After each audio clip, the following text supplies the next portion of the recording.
I was trying to figure out and be honest with myself whether, okay, if that field goal had gone in, would I have been completely different and elated and be just convinced that this team just has that it factor?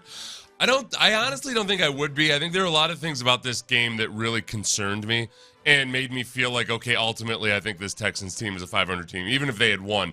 Because, okay, if you step back and say, all right, the Jaguars are one of the better teams in the NFL and one of the higher seeds in the AFC, and you played them down to the wire. If you had your actual starting kicker in there, very good chance you would have won this game.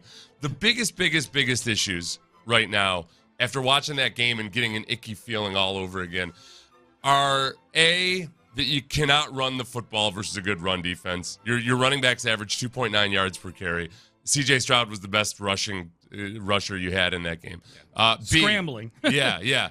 B, it wasn't like the designed quarterback run play or anything. Right. B, your defense allowed 4 plays of 40-plus yards, plus a couple, just for good luck, a couple 20-plus yarders in there, one on the ground. So that felt bad. That doesn't feel sustainable versus the better teams. I'm not, because I'm in playoff mode now. I'm not. My expectations are different.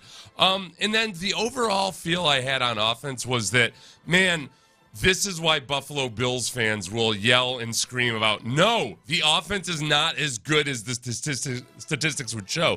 Because so much of yesterday felt like C.J. Stroud running around, figuring out something somehow, some way of advancing the ball downfield, but it never felt sustainable.